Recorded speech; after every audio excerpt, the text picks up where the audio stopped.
All right, folks. Well, good morning. Thank you all for being here today.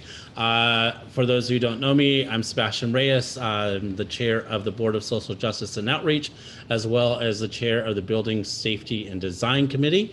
And today I'm excited that we get to talk about coming back to church for reopening next Sunday, July 4th. And so I just kind of want to give you a little bit of backstory. Over the last several months, the Building Safety and Design Committee has been making recommendations to Church Council regarding all the changes. Every time the tier changed, we were doing documents and sending them up. And most of it didn't really impact most church members because we weren't in the sanctuary. So it was impacting, of course, employees and those who are tenants of the church and those who are visiting the church. So that's been happening for the last several months. But we knew this day was going to come. And so we decided to build a subcommittee under the Building Safety and Design Committee. And that committee consisted of Pam Chapin, Dr. Shom Dasgupta, Clarence Dendy, Reverend Tom, Julie Ford, Curtis Hurd, myself, Dr. Bob Kalasian, Bill Peck, Kirsten Pickus, and our vice moderator, Sarah Schoenfelder, as well as Reverend Ann, helped guide us along the journey as well. And we're really excited to discuss the reopening of the church. And while we have the ability of fully opening to pre-COVID conditions, we have recommended to stay with some COVID-19 protocols in the first month or so. In our early discussions, Reverend Tom suggested that while we can fully open as a church, our best approach may not be jumping in head first. He suggested we should keep in mind that some people may still be cautious, maybe even nervous, and that we should have still have some protocols to help acclimate people back into life of being around people. And so that was kind of a great guidance to build our foundation. And we started to build that foundation, and then we started building on top of it. And that is what we're here to share with you today. So First Church, it's been 15 months since we sat together in our beautiful sanctuary, listening to the mighty Moeller, the Steinway grand piano, and the many talents of our church members playing the bells, cello, violin, flute, ukulele, and many other instruments. We have missed sitting in a space and hearing the amazing voices of our soloists and church choir. We have missed sitting in our space and reflecting upon the word shared during service by our ministers and lay liturgists. It has been a long time coming, but I'm so proud of our church community and the patience we have had to get through this pandemic. Our Building Safety and Design Committee, along with the Church Council, has worked so hard to make sure that we were doing the right thing at the right time and not rushing back, even though churches were allowed to. It has been about what's best for the safety and health of our community, and this has always been our guiding force with all of our decisions. And this is why we're so excited about returning to our sanctuary in person next Sunday, July 4th, and what an excellent way of celebrating our independence. But what does this mean to the church? What's going to look like? Are there going to be restrictions? Are things changing? Will anything be the same?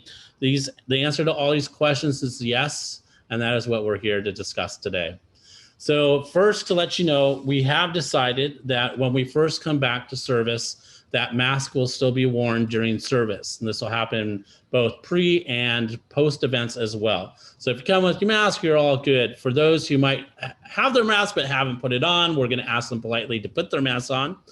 And then for those who show up and don't have any mask at all, we'll actually have masks available to them so they can put those on and attend our church service.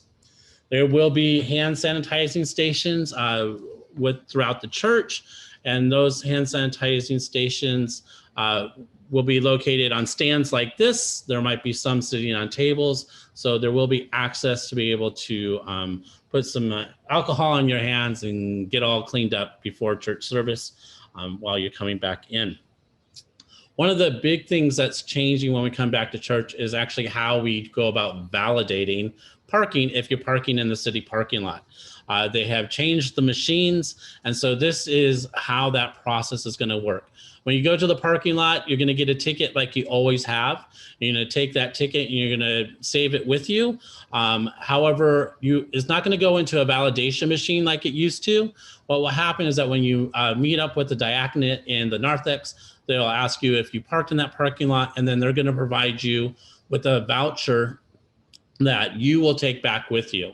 So when you go back to the parking lot, you're going to scan two things. You're going to scan the ticket that you originally got from that machine, and then you're going to scan this this barcode on the paper. This is basically your cash payment for parking. And this, like it always has been, is going to get you until 2 o'clock. If you decide to stay in the parking lot past 2 o'clock, this will pay for your time up until 2, and then you'll just pay the difference with your credit card. So once again, a little bit of a change, and if you have any questions, the diaconate will be able to help you. But that is an important update. We're letting the fire truck pass. Okay, next thing is name tags. So the name tags are still going to be available in the little plastic bin. We ask as you come in that you kind of social distance. You don't have to be 6 feet apart, but nonetheless, just don't be on top of everybody as we're gathering around the plastic bin. What we are encouraging people to do is actually, after your first time at service, bring your name tag home with you or put it in your car. Instead of putting it back in here, it'll just reduce so many people around this space. But if you're one of those that are like, I know I'm going to forget it and I really want my name tag, it's going to be okay for you to put it back. But we are still encouraging people to take their name tags home with them at this time. One of the other things that I'm kind of excited about as a member of the Board of Social Justice and Outreach is we're going to have an option now of having the what I call the bulletin, because sometimes you just can't get the Catholic out of me, but the order of service, and there's going to be a QR code available for you to do this online. So you're going to go to your camera feature. You don't have to take a picture. A little thing's going to pop up on your phone. You just click that, and voila, you will have the bulletin for the day's service there. The QR code is going to always be the same, but don't worry, there's still going to be paper available for you if you still want the paper version. The diaconate will be handing those out. So once again, there's the opportunity of using this code. If you can notice, Byron put the stained glass window in the center of the QR code, which is amazing. And you'll be able to snap this. Once again, with your phone, you go to the camera setting like this. Don't take a picture. A little screen's going to pop up. You click that press that little button, and then you will have the order of service on your phone or your iPad or whatever device you have. So we're really excited about that. And then a couple other things that are going to still be available. The hearing devices will still be there. The real difference with that is when you return them at the end, they're going to be well sanitized before they put them back into the charger. Regarding the nursery has been approved to be open. I feel like I'm in New York City right now. It has been approved, but it will not be opening on July 4th. We have to do a few things that we need to go through. We have to start with the background checks and all that kind of stuff again, because it's been over a year. So we'll be going through that process. Tracy and CE have kind of been reaching out to families that we know of that have nursery age children. And so there's discussion happening. But if you have any questions, feel free to reach out to Tracy. I'm sure she'll be able to help answer your questions, and be looking in the Pilgrim for updated information on when the nursery will actually open. In addition to us coming back and diaconate being there and doing all their amazing things and getting us in, the Welcome Committee will also be back in full force. And they'll be there with the golden ticket that they'll be handing out to our guests. It explains what to expect during service. We'll have added all the COVID information. They're also going to get on this connection card, which finds out things that they may be interested in that they can fill out while they're in service. And then once service is done, they will come back to our little purple tables. If you see someone with the golden ticket, please approach them, welcome them to our church, and guide them to the purple tables at the end. where they'll get to receive the folder that we have packed full of information about this amazing church. There'll be some gifts that will be given and provided to them, and it will really help connect them to our community and hopefully have them become church members in the future. So we're excited about them coming back. The other thing is communion. So for communion, it's going to be a little bit different, at least for this very first Sunday back. We will have pre-packaged elements that will be used for communion. And this basically has both the wafer and the wine / grape juice in them. And it's kind of a twofold, kind of like a creamer. And we'll discuss like the opening of that all here in a little bit. But when you come to church, these are going to be in baskets by the entrances of the doors. There'll be napkins. So go ahead and grab a napkin, grab one of the communion elements, and then make your way in. That napkin could become your best friend as you try to open these packages later on. So make sure to keep it with you. And then almost like we invented and knew this was coming, there's actually little holders built for them already back in the day when they used to hand out the wine. So these hold the communion for you really well. So just go ahead and plop it in there until it's time to do communion. And then that we'll talk about in just a little bit. And so make sure to grab those before you come into service. That is one of the most important things. And when we come back to service, we get to all be with each other. We get to be in the sanctuary, and we get to be in this space. But we also know that some people aren't going to be able to come to church right away, or maybe not ready to come to church right away.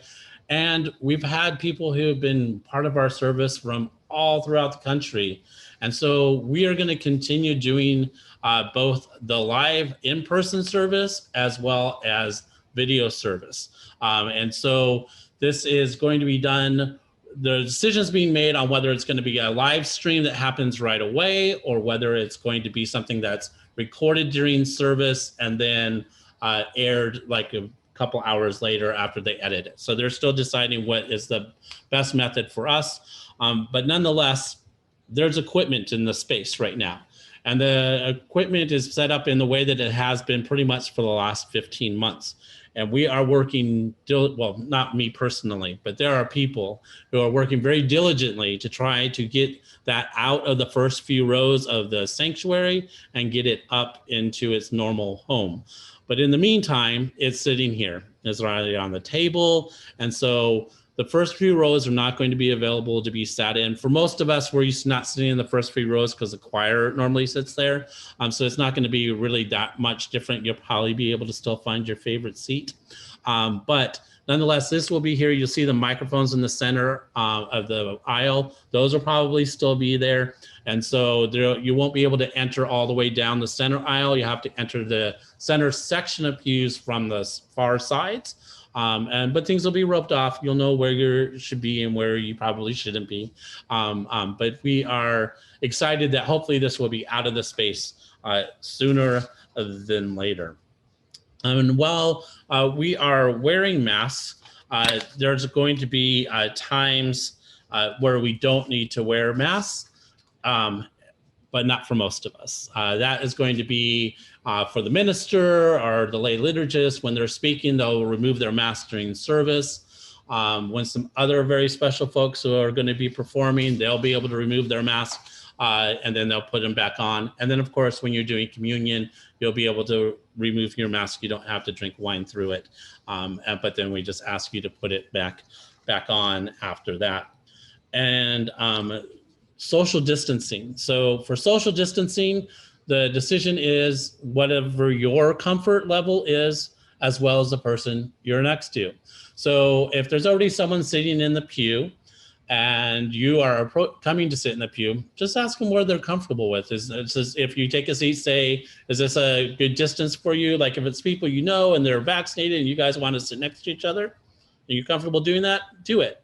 If you don't know who it is, or you don't know if they're vaccinated, then you probably should do the little social distancing. The best way to do that is if they put their hand up, you put your hand up. You're pretty much giving yourself about 6 feet right there. So it makes it pretty simple.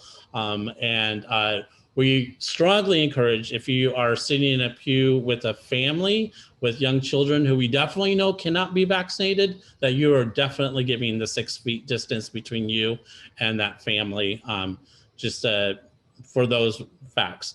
And on that note, for First Church, our recommendation is that if you can be vaccinated, you should be vaccinated. It's not only about yourself, it's about our community and the people around. And so we encourage people to be vaccinated if you can, with the realization that there are many who can't be vaccinated. And so we understand, and we are trying to create the best environment for them. Also, if you're kind of looking for a more social distance area, the balcony is going to be open. So that's going to lend to some great social distancing up there. And so feel free to move up into that area. But let me tell you, one of the things I'm most excited about is that we get to have some special people back in church with us. And that is the choir. The choir is back full force. The only requirement is they have to be vaccinated to be part of the choir right now. And so that is coming back. So we'll have the soloist, we're going to have the choir, and I cannot wait for that. But what about you? Can you sing in church? Well, you can sing in church, but for now, we just ask that when you're singing, you sing with your mask on. And that's, once again, is because you might be around people who are not fully vaccinated, where the choir is around people who have been vaccinated. So yes, sing away. And then the other modification that we are encouraging people to is with passing of the peace.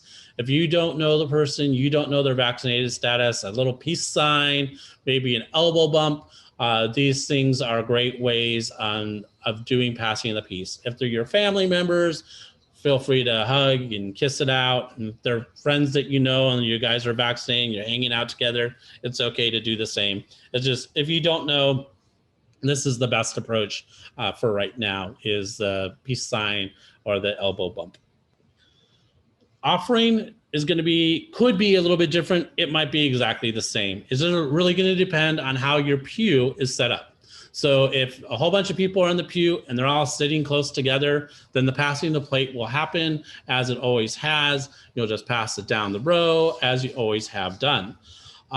For those places where there might be a little bit more social distancing and it'll be harder for people to get up and get to the people in the center, we actually had purchased several months ago these baskets on poles that can be used, and they will utilize those to get to people further on.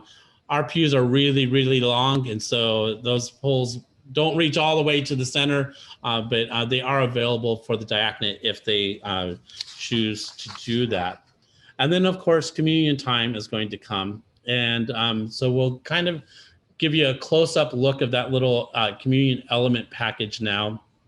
And basically, there's 2 layers. So there's this top clear layer, and if you peel that back, that is going to release the wafer. And so you just pull that wafer out, kind of hold it in your hands, and then go to the next level and pull that back, and that reveals the juice. And then you can put your wafer in the juice or take the wafer and then drink the communion. It's like drinking a creamer like my brother used to do. That's basically what it's like drinking out of those. And then place it back in the little holder. You can stack them on top of each other if there's more of them, instead of placing them on the benches or anything like that, to try to mitigate juice all over the place. So this is that element. Also, that napkin, like I mentioned before, will become in maybe pretty handy as you're pulling things back, or if you end up dripping it on your hands. And then, of course, we ask if you can please take these containers at the end of service out of the sanctuary and into a trash receptacle and the narthex, so that diaconate doesn't have to come back and house clean your communion little plastic tub. And we're hoping that this, my heart is hoping that this is just this month, that we'll get back to regular communion in August, if not August, maybe September. But this is our plan for this month. And after service is all done, those are kind of all the major things that you might notice that are different. There will be coffee and maybe some lemonade and snacks out in the courtyard. We ask that you actually only consume this stuff out in the courtyard. And when you're out there, this is where you have the opportunity of having masks on or not having masks on. Wherever your comfort level is what you should be doing out there in the courtyard. And that's kind of what to expect when you come back to church on July 4th. Some things, if you're around campus on other days and stuff like that, some of the guidance and the rules are as followed. It's kind of a little just different than Sunday. So where on Sunday you have to have a mask when you're indoor inside any building, and when you're out in the courtyard, you can go around without a mask. All the other days it's actually reversed. Because of the preschool, we are still wearing masks out in the courtyard and anywhere where you might encounter children or the preschool teachers. So the restrooms, the courtyard, we're wearing masks. When you get into a room where you're having your meeting and things like that, if everyone's vaccinated in the meetings, they can, whoever is vaccinated in the meetings can take their masks off. And those who are not vaccinated, of course, have to keep their masks on when they're indoors. And so that's basically during preschool hours. If you're doing a nighttime meeting and preschool is not there in the courtyard, of course, you wouldn't need to wear a mask. But during Monday through Friday, during the week, you should have your mask on while in the courtyard, any place where children may be at this point until that policy so changes. So we're going to go ahead and open this up now for some Q&A. Because of the way that we set up the format, when we come back, we're going to unrelease it so our picture isn't the huge picture, but you'll have to select the gallery view. If you want to go back to gallery view, it won't automatically do that for you. So with that said, the best way to probably do this is to do what Dottie's doing right now, which is if you go to participants, you can raise your hand there on the bottom and go ahead and raise your hand. We'll try to also get through chats. If there's questions in the chat, we will do that as well. And so we will start with Dottie. Hi, thank you for a great presentation. I feel so much better informed. My question, and I did put it in the chat, is I wondered if the wafers are gluten-free. They are not gluten-free, and thank you for asking that question. Unfortunately, there was not a gluten-free option available. That's too bad.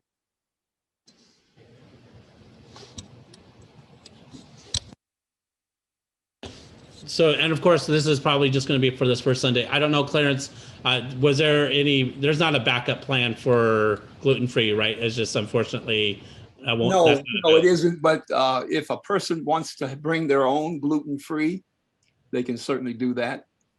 Perfect. Great idea, Clarence. Thank you for that. And the other thing, I had 2 points to bring up. Okay, go ahead. First is the name tag cabinet. Those name tags are in there alphabetical by first name. So you don't have to spend a lot of time looking for your last name in all the drawers. Look by your first name initially. And my second question is, are we still going to block off every other pew row? No, we decided that we are not doing the blocking up of every other pew row. Okay, thank you. You're welcome. Next up is Donna.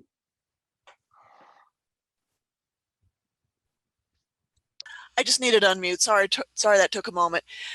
I see that element wrappers might become an going I know we've got masks. Do we have gloves by chance, or do I need to bring a couple pair? Because if we're going to have to go through. We're going to have to go through. Somebody's going to leave theirs. And it would be lovely. Diaconate would appreciate it if welcoming committee could spend a moment or two to help to cross-check us on that, please. And receptacles in the narthex. Where in the narthex? That I'm leaving to Diaconate to figure out where they're going to place receptacles. Okay. Yeah. Okay. Yeah, I mean, Clarence and Donna, if you guys want to have a talk with Preston and figure that plan out. Okay. There's normally a trash container out in the north axe anyway. It's a small basket. Yeah, but No, really, really small. I'm thinking. Yeah, but the thing about it, we can always go over to the corner room or the kitchen and bring out other ones. We'd be there early enough to be to do that. Perfect. Sounds fantastic. Thank you for that quick solve. Okay, Bill. One, just a clarification on the coffee times. From what I'm understanding, when we have a coffee time, it should all be out in the courtyard. There shouldn't be coffee and snacks brought into the koinonia room. That is a great interpretation. That is correct. So we're asking that everyone consume stuff out in the courtyard during Sunday service. This doesn't impact any of the other events where things might happen on the inside. This is just for Sunday service. Yeah, And pre and post, of course. that is correct. Timothy.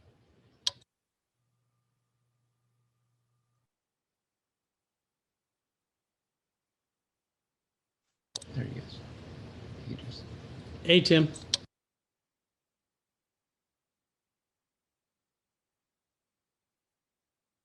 Tim, are you there?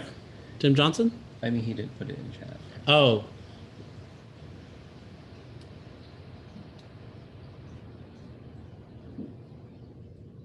Yes. Oh, I think I see a question in here from Tim earlier. Is the online church service still going to be available? And if that is your question, Tim, yes, that will still be available. But I don't know right this second is whether that will be live streaming. So at 10 o'clock as church is actually happening, or if that's going to be like at 12 o'clock, it'll be put up on the site. They're still trying to decide which format they want to do. And I am hoping that whatever that decision is, it will definitely be in the Pilgrim this week. Reverend Ann. Yes, a couple of things. First of all, the concerns about two things about peeling back the communion elements. One of the things that will happen during the service, at least especially for July 4th, is that Tom and I, we haven't worked this out yet, will do some sort of back and forth description to people in the congregation about how to do that, so that it's right there present that they have that. So the business about peeling it back part way.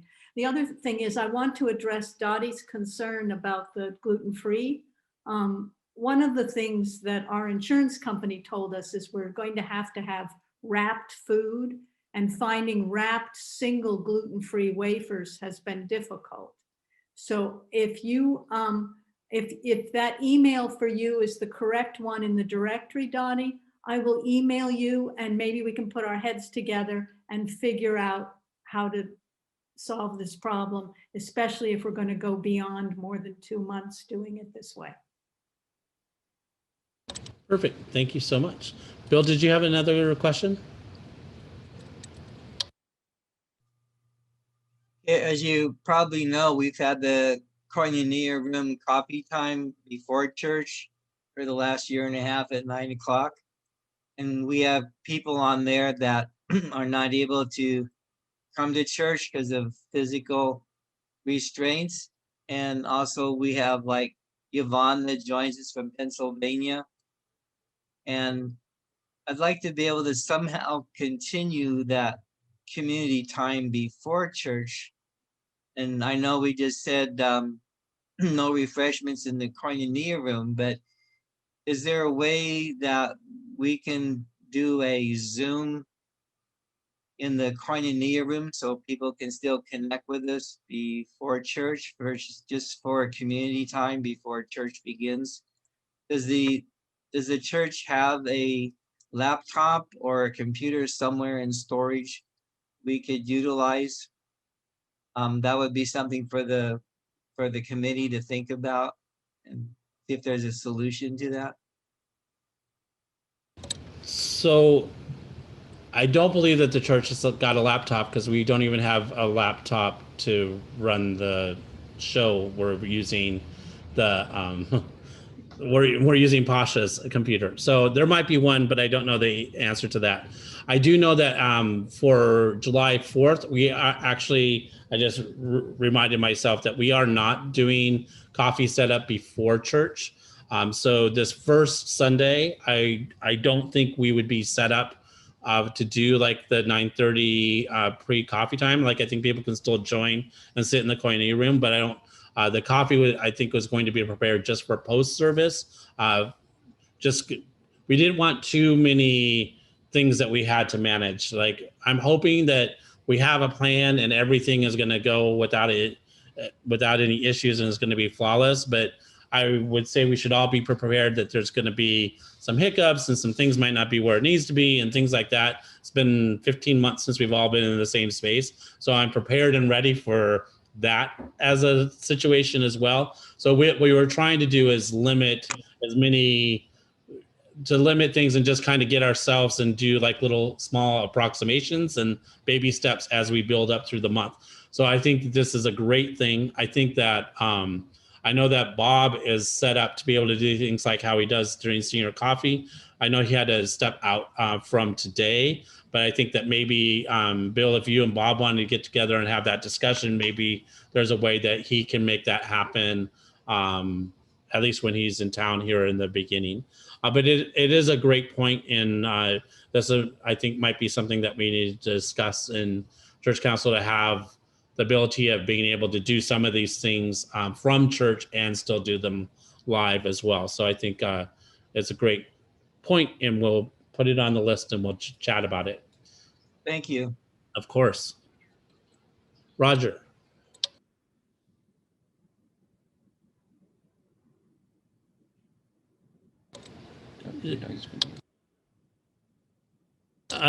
Roger, you still need to unmute. We can't hear you, sir.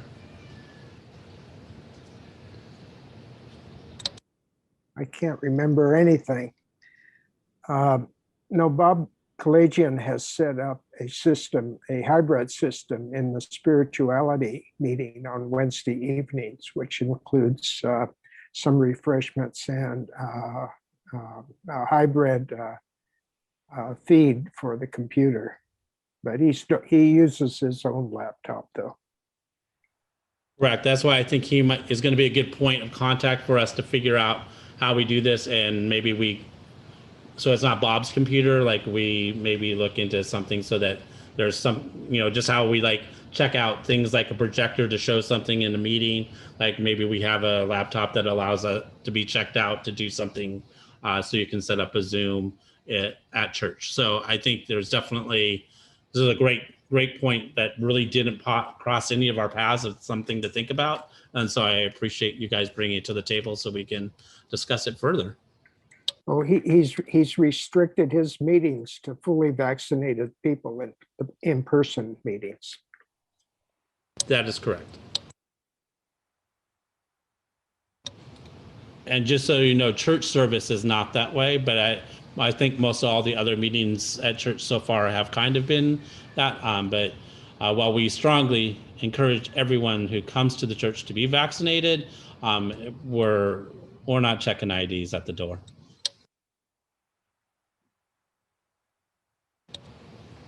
Anything else? Anybody? Clarence, I saw your hand to go up. Yeah. Just so people know, the doors will be unlocked, but not fully open. They will be unlocked at 8:30, and then they will be fully opened to bring in fresh air at 9:30. Perfect. Thank you for that, Clarence. Reverend Ann. I know that there's been some feedback in the chat, and I just want us to take a moment, because the video that you all put together and the work that you've done has just been so splendid that I just want you to feel the love from your church community for thanking you. Thank you, Ann. Thank you. I appreciate that. A lot of people behind this. I think everyone who's been part of the subcommittee and all the stuff, and all those friends that were there for the filming. I thank all my little actors and actresses. So thank you all very much. Any final thoughts, questions? Clarence? Just a point, you mentioned that the parking goes till 2 o'clock. In the past, the parking went till 2:30. You had to be out of there by 2:30, and if you're not out at 2:30, then you will pay the 20-minute, whatever cost it cost, which is posted in the Narthex as to the excess fees for parking there after 2:30. Perfect. So cutoff time is 2:30. Thank Yes. you. I'm going to note that in places where we talked about, where it's in writing. Thank you, Clarence. Okay, my friends. Well, I don't see any other questions. I thank you all for being here. It's going to make things so much easier. If you have friends that you don't see here, we're going to get this posted on Monday onto the website. So guide them to that so that they can watch it and be ready. This will make Diaconate life so much easier if people know what's going to be happening, so they don't have to explain it to everybody that walks in the door. So that will be very, very helpful. I thank you again for all being here today, and I cannot wait to see you in person. I miss your faces in the real life. Bye, everyone. Thank you all for being here. Bye, everybody. Bye. Thank you to everybody.